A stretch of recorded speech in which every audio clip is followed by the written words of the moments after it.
Primero quisiera decir dos cosas. Primero, evidentemente, soy irlandés y cuando los irlandeses hablan de la política se estimula mucho y entonces hablamos muy rápidamente.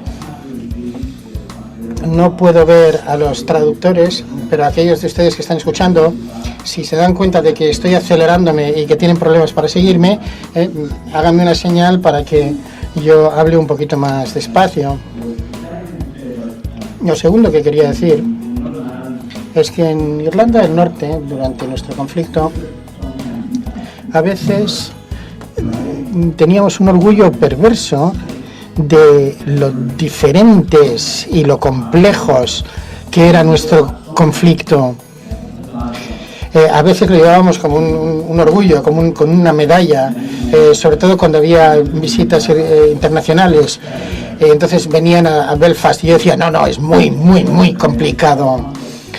Entonces la cuestión es que todos los conflictos son muy complicados y evidentemente uno no puede simplemente coger la evidencia de un lugar e imponerla en otro lugar. Eso es un hecho. Lo que sí que se puede hacer, y lo que yo encuentro muy útil, es que uno puede encontrar ciertos temas y examinar estos temas, ver cómo se abordaron dentro de un contexto concreto y entonces remoldearlos o construir formas de resolverlos que encajan en el conflicto en el que está trabajando una persona. O sea que en ningún momento pretendo sugerir que lo que hicimos en Irlanda del Norte es lo que ustedes debieran hacer en el País Vasco, sino simplemente aquí están los temas y aquí están las formas en las que nosotros abordamos el problema. Lo que primero quiero decir es que las propias cárceles eran unos lugares muy simbólicos. Los propios presos, conocerán ustedes las huelgas de hambre, pero durante todo el conflicto en Irlanda del Norte tuvimos ese problema y al salirnos del conflicto los presos y los presos liberados se convirtieron en un elemento crucial en poder mover los distintos grupos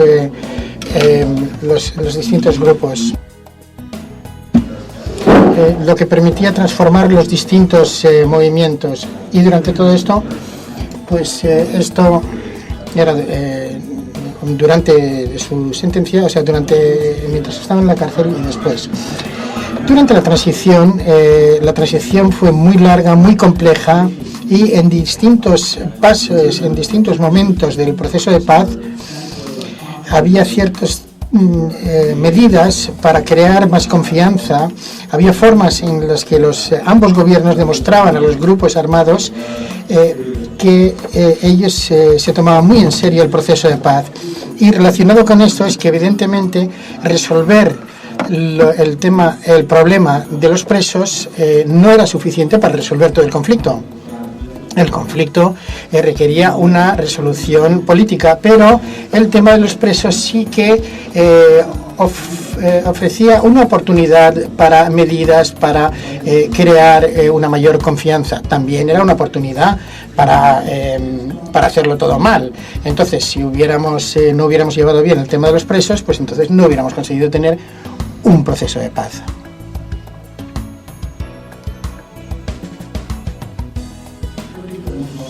Lo primero que quiero hablar es la transferencia de presos, el traslado de presos. Estamos hablando de presos del IRA que habían capturado durante misiones de bombas, de colocación de bombas en Inglaterra y estaban en cárceles allí. Entonces,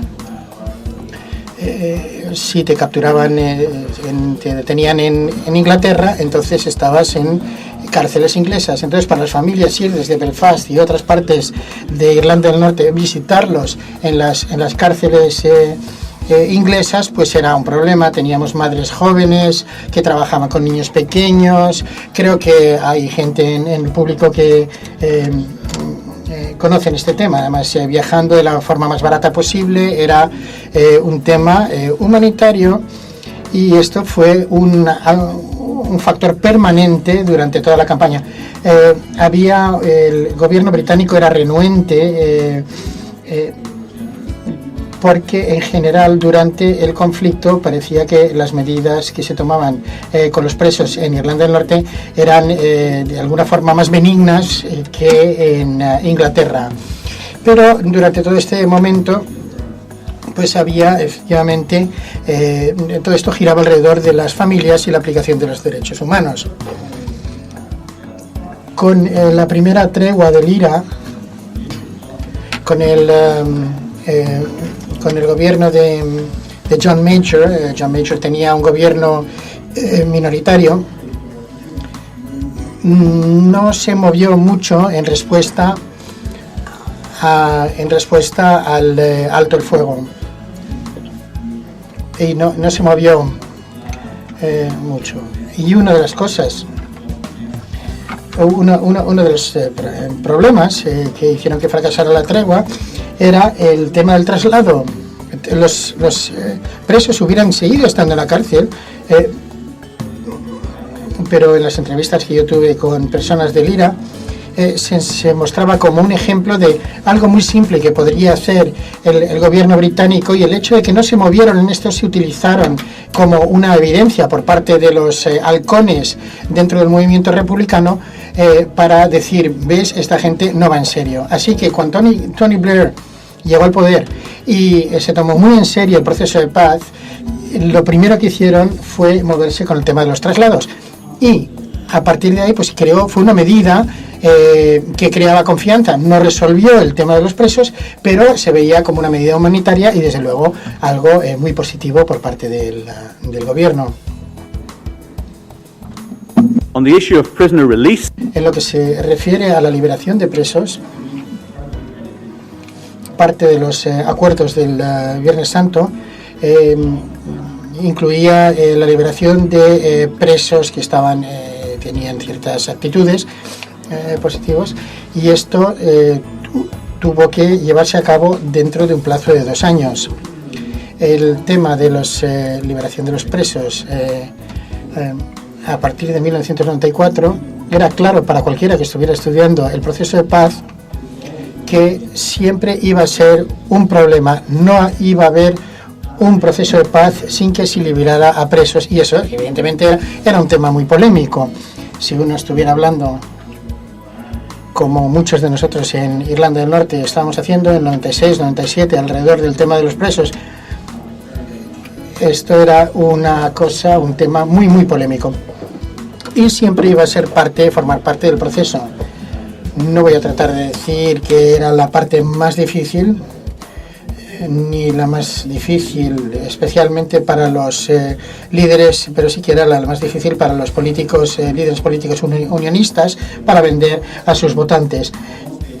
En un momento dado, por ejemplo, en las conversaciones en Westminster, el gobierno conservador trató de enlazar el tema de la liberación de presos al desarme, y esto no lo quiso hacer en realidad el gobierno británico.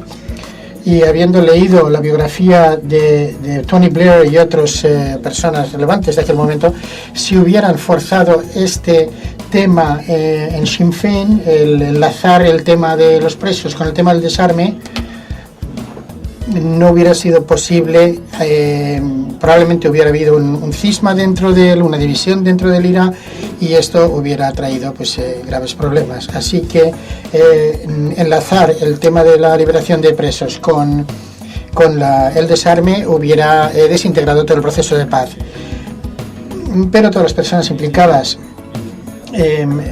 los unionistas que estaban participando en el proceso de paz, tenían que, a la gente que les apoyaba, tenían que venderles la idea de que aquello iba a funcionar, y uno de ellos era evidentemente que pudieran liberar a estos presos dentro de un plazo de 2 años.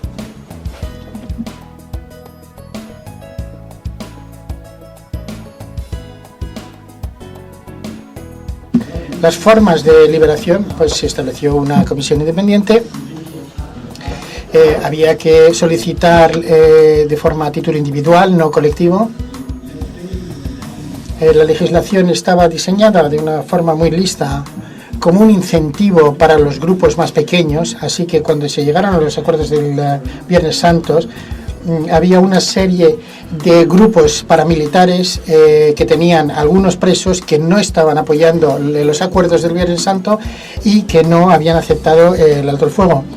Si estos grupos declaraban un alto el fuego y si estos altos el fuego se consideraban genuinos, auténticos, entonces los presos podían entrar dentro de este sistema. Era un sistema bastante listo, porque la realidad es que en esas organizaciones más pequeñas probablemente los presos tenían más influencia en sus propias organizaciones, porque había organizaciones más pequeñas. Entonces, dentro de cada organización los presos formaban una parte que podía aplicar una presión sobre los líderes para que aceptaran el alto el fuego para poder beneficiarse de una liberación temprana. Es como un palo y una zanahoria, y entonces había bastante polémica sobre toda la liberación de presos, y por supuesto también había una serie de medidas dirigidas a la reintegración.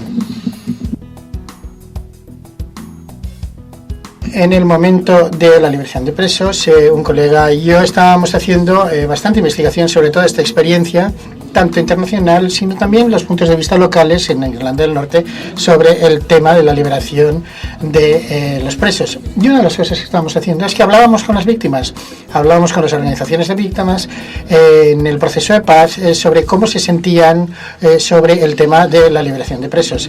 En Irlanda del Norte, como en muchos países, a veces los políticos dicen yo hablo por las víctimas, y esto es lo que piensan las víctimas. Lo que nosotros descubrimos cuando entrevistábamos a las víctimas es que las víctimas no hablan con una sola voz sobre este tema ni sobre ningún tema. Así que sobre el tema concreto de liberación de presos, en Irlanda del Norte algunos grupos de víctimas estaban en contra de la liberación de presos. Y este punto de vista evidentemente se respetaba como cualquier otro. Algunas víctimas decían que estaban demasiado cerca emocionalmente, entonces no podían asumir una postura formal, pero si ocurre vamos a necesitar un apoyo psicológico, porque esto va a ser un tema bastante difícil, pero como organización no vamos a tomar un punto de vista. Otros grupos apoyaban el proceso de liberación de presos, decían, bueno, es muy difícil para nosotros, evidentemente, pero si esto va a llevar a la paz, creo que esto contribuirá a la reconciliación social y entonces pues vamos a apoyar la liberación de presos. Otros, que eran las víctimas de la violencia estatal, es que también tenían derecho a hablar. La realidad es que había 350 personas que murieron por parte de directamente por el Estado durante el conflicto, la mitad de los cuales no eran paramilitares, simplemente eran civiles. Solo 4 personas fueron a la cárcel como resultado de estas muertes, y lo que decían estas personas es: nosotros también hemos perdido, pero nadie fue a la cárcel como resultado de nuestra pérdida, y nosotros también tenemos una voz en estas conversaciones. Y otros que también eran víctimas, que no estaban asociadas con las organizaciones de víctimas y las personas que están en lo que llamaríamos las víctimas públicas, que no eran miembros de ninguna organización, y no sabíamos lo que pensaban porque no podíamos llegar a ellos. Así que la conclusión a la que llegamos sobre este tema en Irlanda del Norte es que sí, evidentemente uno necesita respetar la voz de las víctimas, pero tenemos que respetar las voces, no la voz, sino las voces de las víctimas. Tenemos que respetar su diversidad.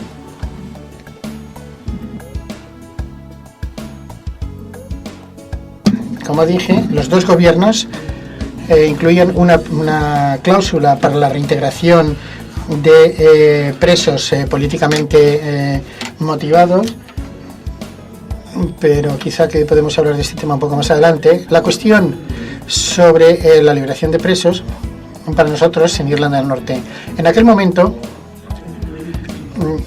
se decía que si liberábamos a estas personas eran unos terroristas endurecidos que iban a volver la violencia. Así que 453 presos fueron liberados antes de que se cumpliera el plazo de sus condenas. Y teníamos unos 20.000 republicanos y unos 15.000 loyalistas que ya habían pasado por las cárceles. Esto ocurría mucho, sobre todo en las comunidades de clase trabajadora. Desde 1998, 23 prisioneros han vuelto a la cárcel. Lo que han hecho es anular sus licencias. Las licencias es que podían salir de la cárcel con una licencia que en un momento dado se podría revocar para que automáticamente volvieran a la cárcel sin necesidad de que hubiera otro juicio. Así que 23 presos desde 1998 han tenido sus licencias revocadas y 10 de ellos por reintegrarse dentro de la violencia política. De estos de 453. Es una cantidad ínfima. La tasa de recondena para los criminales normales es del 48% para adultos en 2 años. El 48% de los adultos van a volver a tener una condena en un plazo de 2 años. Con los jóvenes es un 60%, y esto sería normal en Europa. Aproximadamente la mitad de las personas que están en la cárcel vuelven a la cárcel en un plazo de 2 años. La cuestión es que estos eran presos políticos, les habían metido en la cárcel por una serie de delitos políticos, pero desde un punto de vista criminológico y de seguridad y la amenaza que representa el proceso de paz, como he dicho, Martin va a hablar un poquito más sobre la reintegración, pero yo puedo decir que el modelo utilizado era un modelo de autoayuda donde los propios grupos de expresos se encargaban de su propia reintegración en lugar de que la reintegración se hiciera por ellos o para ellos. Se distribuyeron fondos de la Unión Europea entre las 5 facciones distintas y los expresos asumieron la responsabilidad de establecer estos proyectos y llevar a cabo este trabajo. Voy a terminar con esto.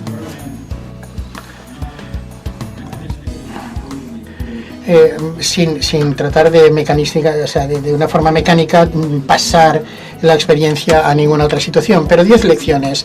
La primera, una de las cosas, lo que funcionó para nosotros fue la desagregación de los problemas de la preso, dividiéndolo en componentes que se podrían encajar. Entonces teníamos los traslados, teníamos los huidos, teníamos la liberación y teníamos la reintegración. Y esto se llevaba a cabo de forma distinta, como elementos separados. Para volver a los huidos, los republicanos a lo largo de las negociaciones habían estado hablando de personas que habían abandonado la jurisdicción contra las que había órdenes de búsqueda y captura. Entonces el argumento es que estas personas están sujetas a un régimen distinto y es posible que les detengan. Con una fuerte presión política y con la introducción por parte de Tony Blair, del gobierno de Tony Blair, de una ley de paz, un mecanismo que era demasiado legalista, lo que proporcionaba era unas audiencias para los presos con un juez. Bueno, era un proceso muy, muy complicado. Y entonces, pues aquello se desmanteló. Era una propuesta del Partido Conservador y al final todo el mundo se opuso contra ellos, incluyendo el Partido Laborista, los unionistas, el Partido Nacionalista y Sinn Féin también, porque los militares británicos querían o exigieron que si esto parecía una amnistía, que más o menos era, para los militares británicos también tendrían que beneficiarse de ello, y una vez ocurrió esto, entonces automáticamente se desmanteló todo el sistema. Así que lo primero es el dividir el problema de los presos en una serie de partes que se pueden gestionar. Lo segundo es que tuvimos mucho apoyo internacional durante todo el proceso de paz, sobre todo en aquellos temas políticamente difíciles que no se podían resolver por sí solos entre los agentes locales. Por ejemplo, el desarme, la supervisión policial y la parte internacional. Era Brian Curran, un abogado sudafricano que había llevado a cabo, que conocen ustedes, y que había llevado a cabo un proceso parecido en Sudáfrica, y nos ofrecieron el sistema y el hecho de que tenía una reputación tan importante internacional. La verdad es que consiguió una reputación de independencia a aquel proceso, y esto fue muy importante. Así que la segunda lección para nosotros es que los componentes internacionales nos ayudaron a superar las partes más difíciles del proceso. El siguiente punto era conseguir los datos, procesar a los presos. Teníamos que entender todas las cifras, todos los datos sobre los presos. Les daré un ejemplo. Por ejemplo, esto era muy difícil en Ulster y para los políticos unionistas. Uno de los elementos que persuadió a los unionistas y el partido de David Trimble para que firmaran el acuerdo y la parte de los presos es que los funcionarios británicos pudieron enseñarles detalles sobre el porcentaje de presos que iban a salir de todas formas, que de todas formas iban a ser liberados. Entonces, metiéndose en los detalles, hicieron que fuera políticamente más digerible para que los unionistas pudieran porque los unionistas podían ver las cifras y ver exactamente cuánta gente de todas formas se iba a liberar. Entonces decían, bueno, ¿vale la pena realmente oponer esto cuando vamos a ver que el 60-70% van a estar fuera de la cárcel de todas formas dentro de muy poco? Cuarto es respetar la diversidad de las voces de las víctimas. Esto fue un aspecto crucial. Muchas veces tenemos unos emprendedores políticos que hablan, se supone que hablan por las víctimas, y si uno va a tomarse en serio la voz de las víctimas, entonces hay que respetarlo y hay que reconocer que las víctimas tienen muchas voces distintas. Lo quinto fue que funciona la liberación de presos, tanto desde un punto de vista de seguridad como desde un punto de vista político. Y una de las razones por las cuales funcionan desde un punto de vista de seguridad es porque no reincidían. Y después, sexto, es la agencia. Era importantísimo que los propios expresos asumieran la responsabilidad de su propia reintegración. No hubiera funcionado que les reintegraran unos trabajadores sociales o unos trabajadores externos. Los séptimos, que los presos siempre eran parte de sus respectivas comunidades. En zonas urbanas, en Irlanda del Norte, la prisión es una experiencia a la que están acostumbradas las comunidades. Tenemos la diversidad de familias de Irlanda del Norte. Hay gente que siempre ha estado contra la violencia, que nunca han votado Sinn Féin, pero a menudo tienen un primo o un tío o alguien que ha estado en la cárcel. Y lo que encontramos dentro de ese contexto de Irlanda del Norte, esto creaba, por el lado nacionalista, una simpatía hacia los presos que no estaba confinada exclusivamente a los republicanos. Entonces, por el lado nacional, pues sí que había cierta simpatía por todo esto. El octavo es que no hay que sobrecomplicar las cosas. Les he dado el ejemplo de la legislación sobre los huidos, pero si se pueden imaginar que si uno suelta hay una plétora de abogados y juristas para que creen una legislación, pues entonces al final nos vamos a encontrar un camello. Un camello es un caballo que ha diseñado un comité, no sé si eso tiene sentido en español. Y esto, al final, lo que parecía era un camello. Parecía un camello y se comportaba como un camello. Así que no hay que hacer las cosas complicadas, ¿eh? No hay que complicar las cosas. Cuando empecé a trabajar en esto hace unos 20 años, me di cuenta que esto tiene que ver de política y no solo de legislación. Así que hay que ver la política y hay que ver cuáles son nuestros objetivos políticos, por ejemplo, al liberar los presos y después hacer que la ley trabaje para nosotros y no al revés. Y lo noveno es reconocer el potencial del liderazgo de los expresos, tanto desde un punto de vista político como de seguridad, como de comunidad, como moral. Muchos han aprendido sus habilidades de negociación en la cárcel y no solo una vez que tenemos un nivel muy alto político y cuando han aparecido todas estas personas con trajes, con los flashes y la televisión, después lo que funciona es el trabajo del día a día. Y tenemos personas que han vivido en unas comunidades donde la violencia está muy presente, y estas personas, las personas con la mayor credibilidad para poder transformar estas actitudes eran precisamente los expresos, porque habían vivido todo eso. Ellos habían infligido violencia en otros y además habían experimentado la violencia en las cárceles. La mayoría o muchos habían perdido amigos, miembros de sus propias familias, así que si ellos están hablando, vemos por ejemplo jóvenes en nuestro contexto no recuerdan lo horrible que era la guerra, pero ellos son los que tienen la credibilidad para transmitir el mensaje de paz, porque ellos han sufrido esta experiencia. Y finalmente es la importancia para los expresos son los símbolos. Estos no son John Lennon y Yoko Ono.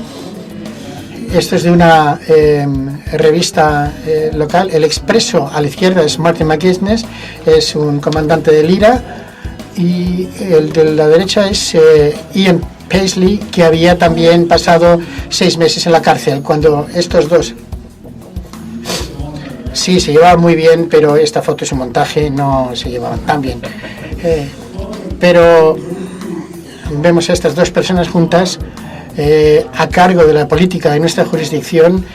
Esto, desde un punto de vista simbólico, era muy importante.